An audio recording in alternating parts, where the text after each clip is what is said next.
아주 어렸을 때 찍은 사진 속에 나타난 웃음의 강도에 따라서 100년 해로의 답이 있다라고 하는 연구 결과가 나왔습니다. 여러분, 어렸을 때 환히 웃는 웃음의 모습이 미래를 결정할 수 있다라고 하는 것입니다. 미국의 과학 전문 사이트 라이브 사이언스에 따르면 미국의 드포대 심리학 연구팀이 21세에서부터 87세의 남녀 650명을 대상으로 조사를 했습니다. 그러니까 어렸을 때 유년기의 사진과 대학 시절의 사진을 관찰을 했는데 관찰의 내용은 웃음의 강도입니다. 자, 연구팀은 웃을 때 눈가에 생기는 이 팔자주름, 이 팔자주름이라고 하는 이 입가의 주름을 토대로 웃음의 강도를 1단계에서부터 10단계까지를 나눴습니다. 그리고 점수를 매긴 거죠. 그 결과 대학 시절에 환히 웃는 사진, 그 상위의 10% 잘 웃는 사람들은 단 한 사람도 이혼하지 않은 것으로 나타났습니다. 자, 유년기 사진에도 거의 비슷한 결과가 나타납니다. 그보다 어렸을 때, 꼬맹이 때 환히 웃었던 사람들, 이런 사람들의 사진을 분석한 결과 이런 사람들은 다 65세 이상이 됐을 때 얘기입니다. 어렸을 때 찍은 사진. 이 잘 웃는 사람의 이혼율은 10%가 되지 않았습니다. 잘 웃는 사람이. 근데 잘 웃지 않고 굳어진 표정의 사람들의 이혼율은 31%였습니다. 이 연구의 프로젝트를 이끈 매슈 허튼슈타인 교수는 이렇게 얘기합니다. 정확한 이유는 다 알 수는 없지만 웃음의 삶. 자, 웃음의 삶에 대한 이 긍정적인 자세를 반영하기 때문에 결국 이런 결과를 가져올 수 있다. 이렇게 말했습니다. 그리고 또 다른 해석도 이렇게 하고 있습니다. 카메라 앞에 잘 웃는 사람은, 예를 들어서 사진을 찍는 사람이 치즈 그렇게 할 때 웃음을 유도하는 사진사의 말을 잘 따랐다는 뜻이다. 남의 말을 잘 경청할 수 있는 성격, 이 긍정적인 자상을 심어주는 것이다. 그렇습니다. 허튼슈타인 교수는 이 같은 결론을 냅니다. 사람의 성격은 평생에 걸쳐서 유지된 경향이 강하므로 어렸을 때 찍은 사진이라고 할지라도 미래의 행복을 예측할 수 있는 좋은 자료가 된다. 그랬습니다. 자, 여러분, 종종 제가 이런 얘기를 합니다. 예배를 드릴 때 여러분이 찬양하는 모습이나 예배드리는 태도는 고스란히 여러분의 미래다. 오늘 여러분 예배도 마찬가지예요. 여러분의 미래를 볼 수 있습니다. 자, 성경은 우리에게 강한 어조로 명령을 하죠. 따라해서 항상 기뻐하라. 쉬지 말고 기도하라. 범사에 감사하라. 이는 그리스도 예수 안에서 너희를 향하신 하나님의 뜻이다 그랬어요. 여러분, 항상 기뻐하고 쉬지 말고 기도하고 범사에 감사하는 것이 하나님의 뜻이다 그랬어요. 그러니까 여러분, 웃으면 복이 와요. 이 말은 대단히 성경적인 얘기죠. 우리의 몸은 이 뇌가 튼튼하고 사실은 근육만 있으면 100세까지 삶을 충분히 살 수 있다 그럽니다. 여러분, 이 뇌가 뭡니까? 이 뇌는 호르몬 덩어리입니다. 자, 생각하고 느끼고 행동하는 모든 것들이 사실은 이 뇌의 호르몬에서 생겨나게 되는 것이죠. 그러니까 건강한 육체에 건강한 정신이 깃들고 이 건강한 정신에 건강한 영혼이 깃든다는 말은 성경적입니다. 여러분, 뇌가 건강하게 활동하고 이 뇌가 여러분 강건하려고 할 때 우리가 어떻게 해야 될까 하는 것, 여러분 해답을 이미 알고 있습니다. 우리의 생각과 우리의 마음과 우리의 언어, 입술이 중요하다는 것이죠. 여러분, 믿음의 생각이라고 하는 것은 무엇입니까? 믿음의 생각이라는 것은 하나님을 기대하는 생각과 절대 긍정의 생각입니다. 오늘도 여러분, 하나님을 기대하시기 바랍니다. 사람은 할 수 없는데 하나님은 다 가능합니다. 하나님을 기대하는 생각과 절대 긍정의 생각이 바로 믿음의 생각입니다. 우리의 마음은 소우주와 같죠. 이 마음은 우리의 육체라는 성전에 거하게 되는데 이 육체라는 성전, 이 마음은 바로 지성소에 해당이 됩니다. 그 지성소에 쌓이는 생각들과 무의식이 결국은 입으로 튀어나오게 되죠. 여러분, 입으로 튀쳐나오는 이 언어는 성경은 보면 생명을 살리느냐 죽이느냐 이 두 정도밖에 없다는 거예요. 행복이냐 불행이냐, 축복이냐 저주냐, 건강이냐 질병이냐. 이 생명을 죽이는 파편이 되기도 하고 생명을 살리는 묘약이 되기도 한다. 여러분, 우리의 앞길을 막는 장애물이 무엇입니까? 그것은 다름 아닌 우리 자신일 때가 많습니다. 우리의 미래를 가로막는 큰 장애물이 환경에 있는 것이 아니에요. 사실은 우리 자신에게 있습니다. 그것을 우리는 어떻게 알 수 있을까요? 가나안 땅을 정탐했던 12명의 이 족장 가운데 10명의 정탐꾼들은 그 앞길을 막았던 장애물들이 바로 그 자신들이었습니다. 그들이 스스로 만들어낸 잘못된 언어, 부정적인 이 자아상이 문제였던 것이죠. 그들이 사용했던 언어가 잘못된 것입니다. 여러분, 부정적인 자아상을 가진 사람들의 입술은 이러합니다. 이건 성경의 얘기예요. 하나가 뭘까요? 악평을 하는 것입니다. 악평. 하나님이 약속하신 젖과 꿀이 흐르는 땅을 어때요? 악평하는 것이죠. 또 하나는 어때요? 자기를 너무너무 부족하다고 생각하는, 겸손이 아니에요. 이거는 메뚜기 컴플렉스에 걸리게 된다는 거죠. 자신의 초라한 메뚜기의 모습. 가나안 7족속은 어때요? 키가 엄청나게 큰 장군들과 다 장대 같은 대장부인데 우린 메뚜기다 이거예요. 그리고는 절망하며 울고 낙담을 하는 것이죠. 여기서 끝나는 것이 아닙니다. 불순종하죠. 대항을 합니다.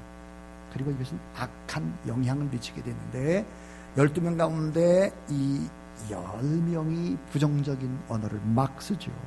그러니까 5대 1이에요. 5대 1이 얼마나 무지무지한 영향을 미쳤을까.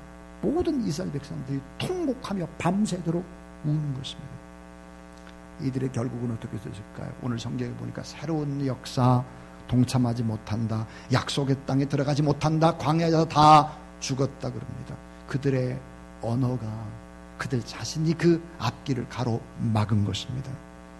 이 부정적 자아상이 자기의 발등을 찍어버린 것이죠.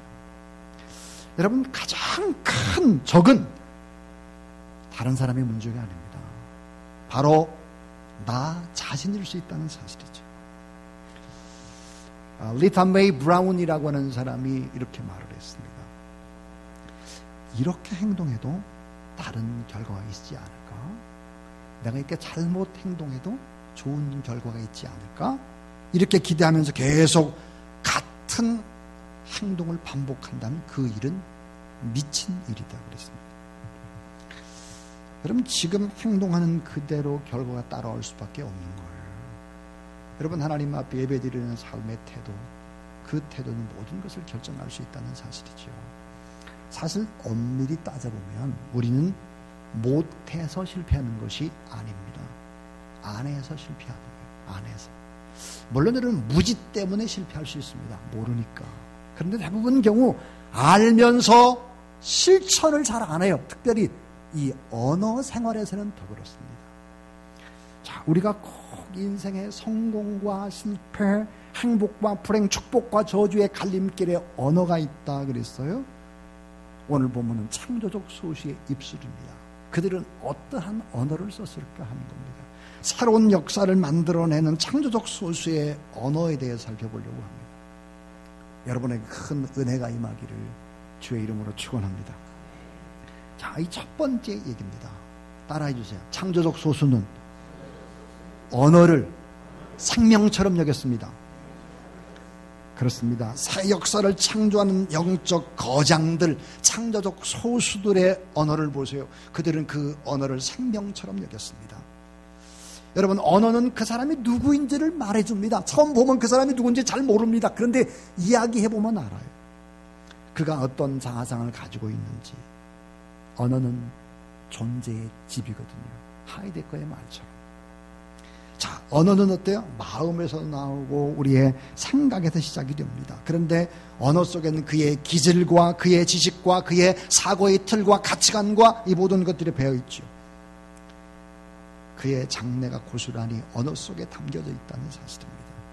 그것이 바로 존재의 집인 거죠. 언어입니다. 여러분, 언어가 왜 그렇게 중요할까 하는 것입니다. 언어는 생명과 같기 때문이다. 잠언 18장 21절에 보니까 죽고 사는 것이 혀의 힘에 달렸나니 혀를 쓰기 좋아하는 자는 혀의 열매를 먹으리라. 여러분, 좋은 열매를 맺길 원한다면 지금 여러분의 입술을 점검해 봐야 한다 하는 것이죠. 자, 어떤 종류의 언어를 씹느냐, 이건 중요합니다. 자, 죽은 언어냐 산 언어냐, 두 종류밖에 없어요. 언어는 사실 그렇습니다. 여러분이 쓰는 언어는 두 종류예요. 두 종류.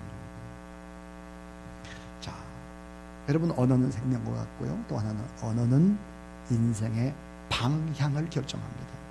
인생의 길을 결정합니다. 그래서 야고보서 3장 4절부터 5절 말씀을 보니까 이런 놀라운 말씀이 있습니다.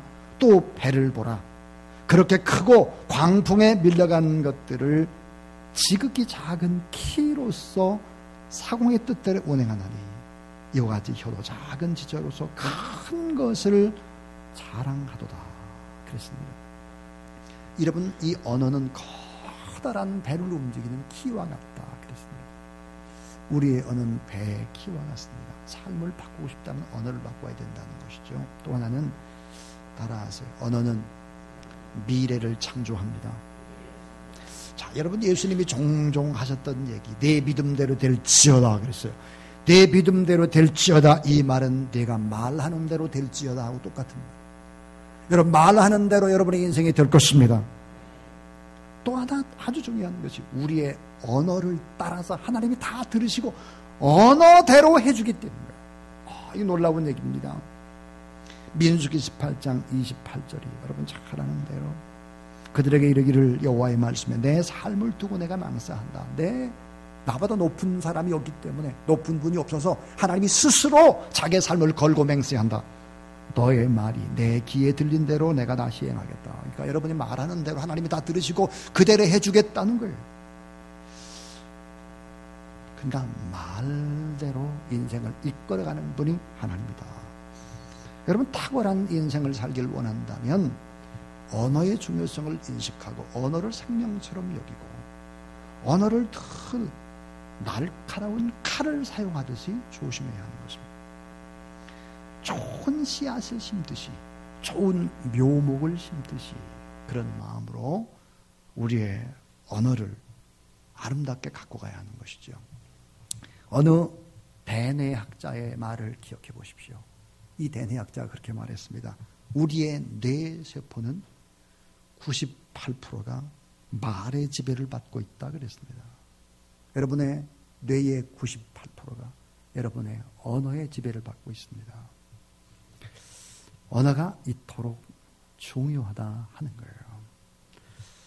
자, 여러분, 이 창조적 소수는요, 두 번째로 생각해 볼 수 있는 것은 자신의 앞길을 막는 언어를 사용하지 않습니다 하는 거예요. 자신의 앞길을 막는 언어, 이런 언어를 사용하지 않습니다 하는 것입니다.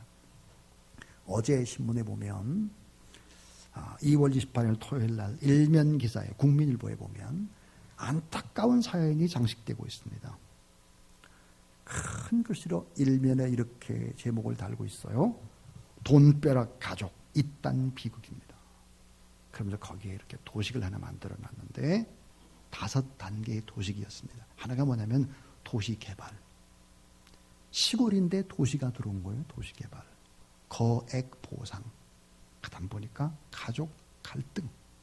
그 다음에 보니까 총기 살인극. 그 다음에 자기는 자살. 자, 세종시가 들어왔습니다. 그 중에 농부였던 분이 110억 정도 보상을 받았어요. 경기도 화성에도 도시개발 과정에서 땅값으로 많은 보상을 받게 된 것이죠. 똑같다는 거예요. 흐름이 똑같다는 거예요. 도시개발, 거액 보상, 가족 갈등, 총기 살인극, 그리고는 어때요? 자기는 자살이에요. 자, 국가생명윤리심의위원장인 박상은 의사선생님은 이런 얘기를 하고 있습니다.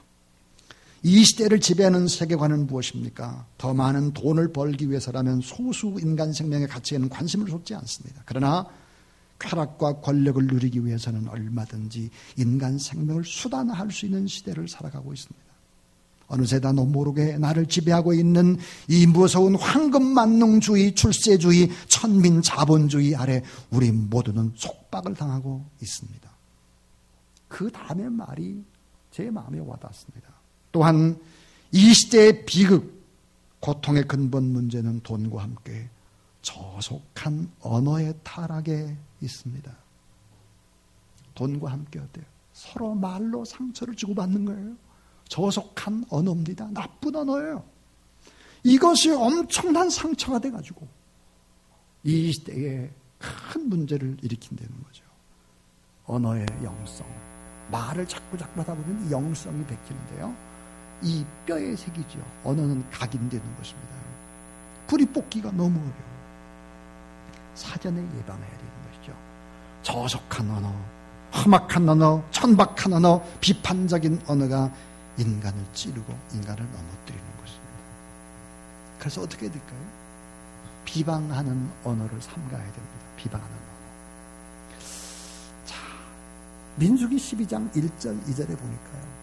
비방하는 언어를 씁니다. 모세가 구스 여자를 취하였더니 그 구스 여자를 취하였으므로 미리암과 아론이 모세를 비방하니라. 그들이 내 여호와께서 모세와만 말씀하시겠느냐? 우리도 말씀하지 않겠느냐? 하며 여호와께서 이 말씀을 들으셨도다 그랬습니다. 여러분, 비방이라고 하는 건 뭘까?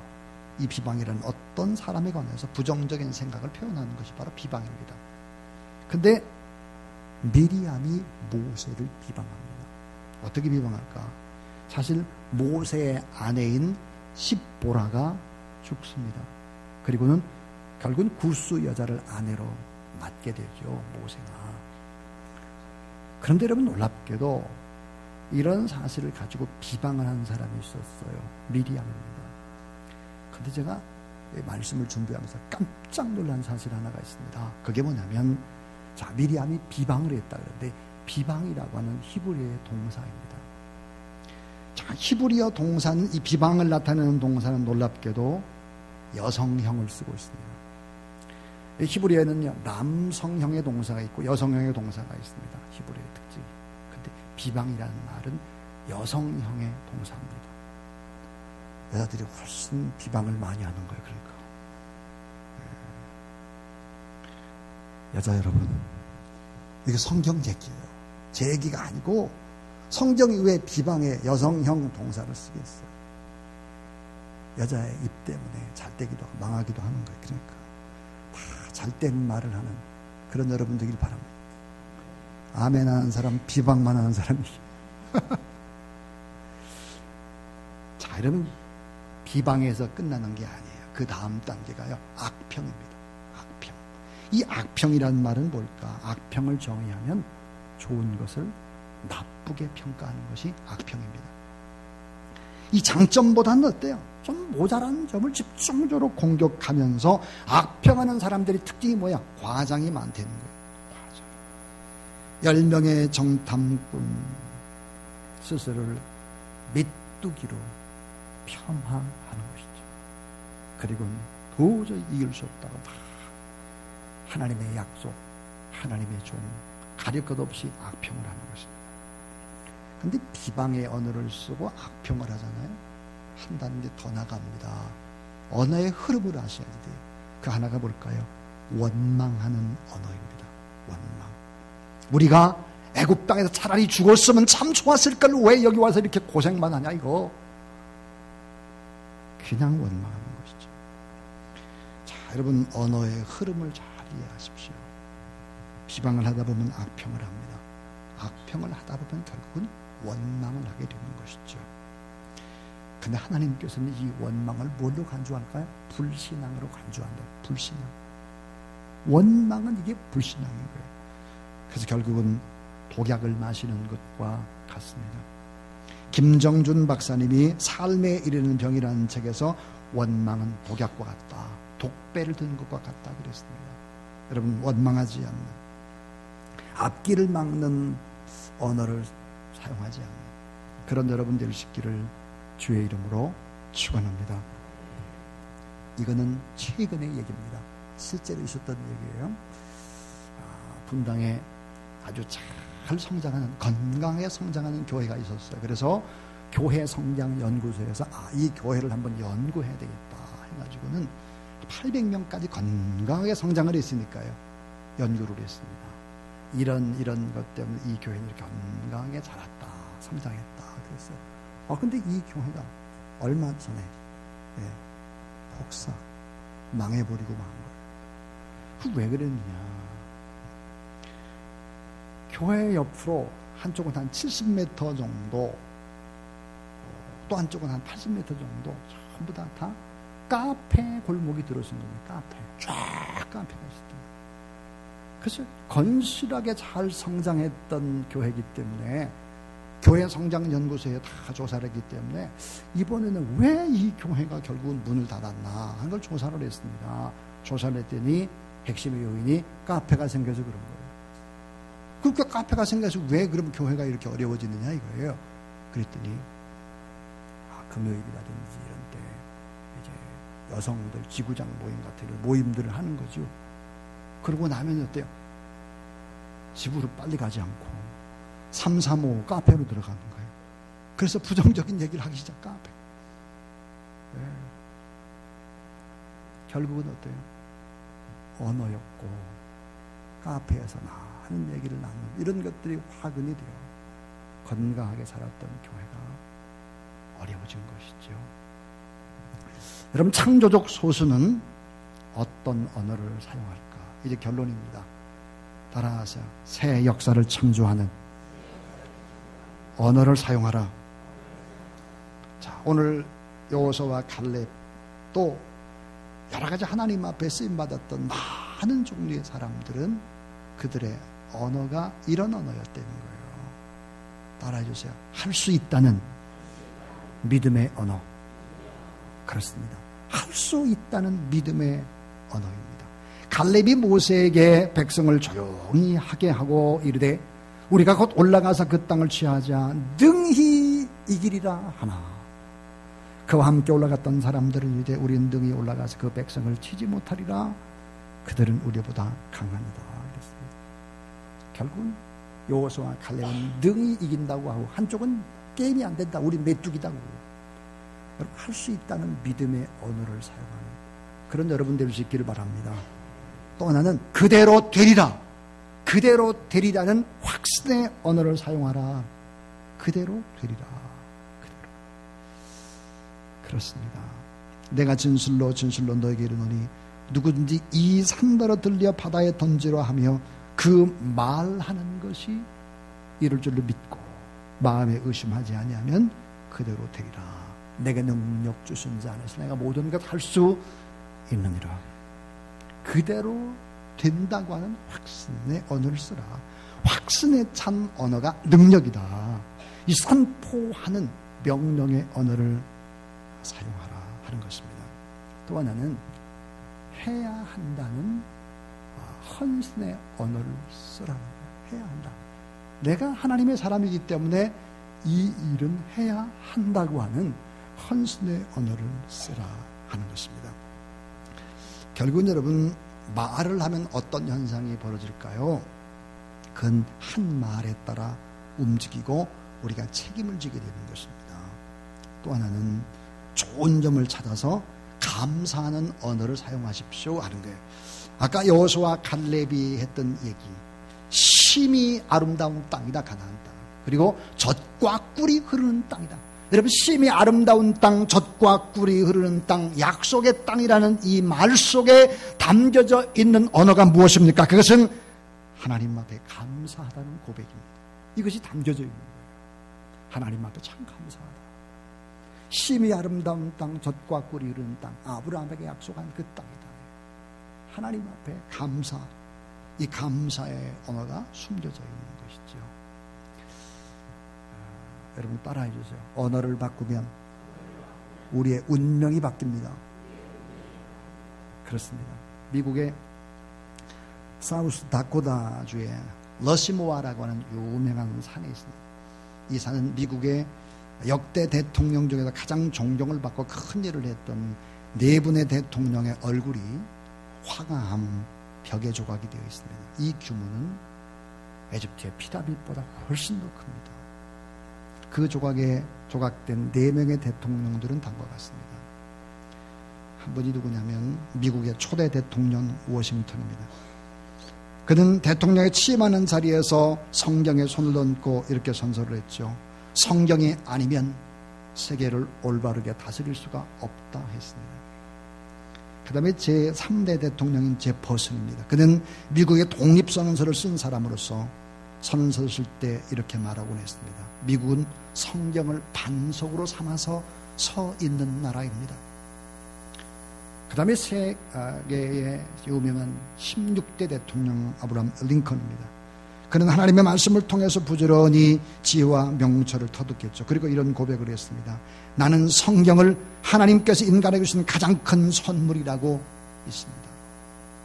그 다음에 최연소 대통령이 되었던 32대 대통령 루즈벨트, 12년간 미국을 이끌었던 이 대통령은 이렇게 말했습니다. 생을 참되게 살기를 원한다면 그에게 성경을 주어라 그랬습니다. 여러분, 존경받는 귀한 인물은 성경의 근거를 두고 이런 가치관을 가지고 인생을 살았습니다. 성경이 이렇게 말합니다. 로마서 10장 11절에 성경에 이르되 누구든지 그를 믿는 자는 부끄러움을 당하지 아니하리라 그랬습니다. 비방을 했던 미리암, 그는 어떻게 됐을까? 이 미리암의 말을 들었던 아론은 함께 비방을 합니다. 모세를 비방하죠. 결국은 문둥병에 걸리게 되죠. 나중에 모세가 기도함으로 문둥병을 고쳐냅니다만 10명의 정탐꾼의 말을 들었던 수많은 이스라엘 백성들의 그 결과는 어떻게 됐을까요? 모세를 원망하고 결국은 어때요? 약속의 땅 가나안을 악평합니다. 들어가지 못하죠. 광야에 다 병들고 광야에 다 죽었다는 거죠. 여호수아와 갈렙은 모세를 가까이 합니다. 젖과 꿀이 흐른 약속의 땅에 들어갈 수 있었죠. 다니엘과 세 친구의 언어를 생각해 보십시오. 사도 바울의 언어를 생각해 보십시오. 감옥에 갇혔어도 그의 입술은 언제나 긍정적입니다. 예수 그리스도의 언어를 생각해 보십시오. 내가 진실로 진실로 너에게 이르노니 창조적 소수의 입술을 기억하십시오. 그리고 이 말씀을 꼭 한번 실천해 보십시오. 아는 것을 실천해 보면 참 좋을 것입니다. 자, 언어를 생명처럼 여겨야 한다. 언어가 생명이고 인생의 방향을 결정하고 미래를 창조하고 우리는 언어에 따라서 하나님이 응답한다는 거고 자신의 앞길을 막는 언어를 삼가십시오. 새 역사를 창조하는 언어를 써보십시오. 할 수 있다, 그대로 된다, 해야만 한다, 좋은 점을 찾아서 감사로 하나님 앞에 나가게 되면 여러분의 인생은 새로운 역사를 창조하는 소수의 발걸음이요, 그 소수의 사람이지만 큰 역사를 이루는 하나님의 도구가 될 줄로 믿습니다.